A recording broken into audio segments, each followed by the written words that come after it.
le cacao, le prix du cacao peut coûter 5 000 francs le kilo au Cameroun et en Côte d'Ivoire, on dit qu'on a augmenté à 1 500 francs. Une misère. Une misère.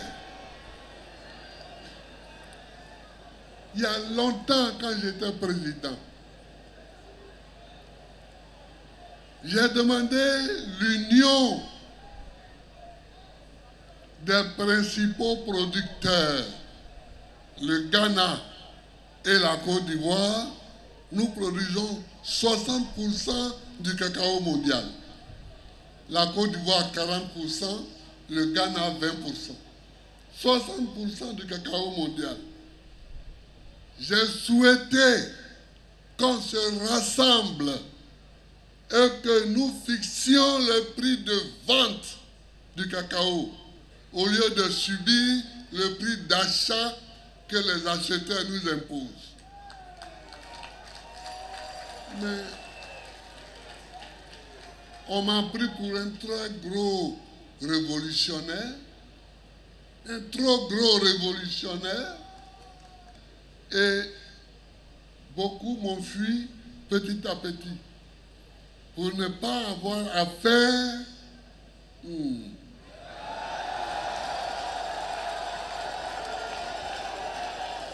pour ne pas avoir affaire.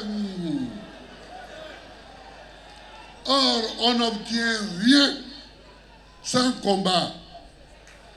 On n'obtient rien sans lutte. On n'obtient rien sans se battre.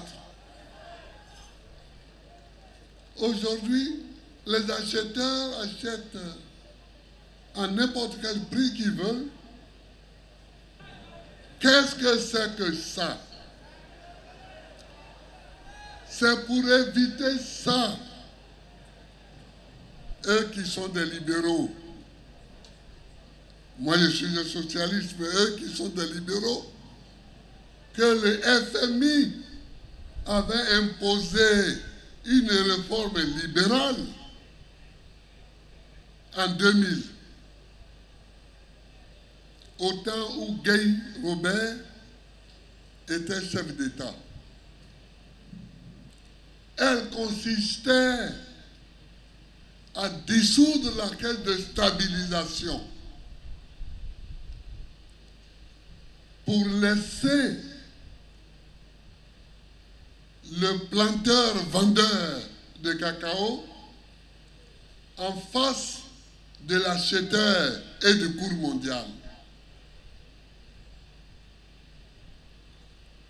C'est bénéficiant de cette dissolution que j'avais dit en 2000 aux paysans, donnez-moi le pouvoir pour que je vous le rende. Donnez-moi le pouvoir pour que je vous le rende. Et quand ils m'ont donné le pouvoir, quand j'ai été élu, j'ai rendu le pouvoir aux paysans. Vous avez vu, ceux qui fixaient les prix, ceux qui annonçaient les prix, ce sont les paysans. Mais le prix du cacao avait augmenté. Parce que l'État ne prenait que 260 francs sur chaque kilo pour son impôt.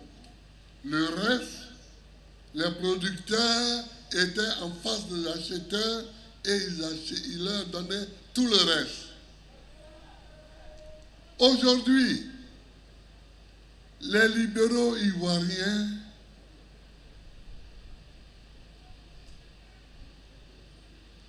font la stabilisation. C'est-à-dire qu'ils bloquent les prix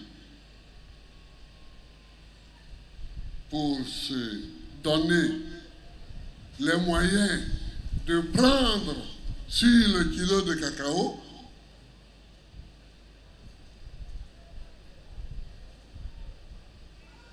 pour financer la dette abyssale qu'ils nous ont laissée, qu'ils vont nous laisser.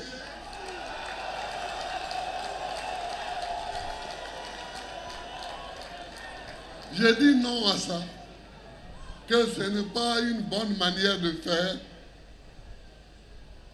Il faut accompagner la réforme de 2000 et laisser les paysans présenter leur cacao borçant et laisser les acheteurs venir borçant, discuter avec les paysans et leur offrir le prix le plus élevé.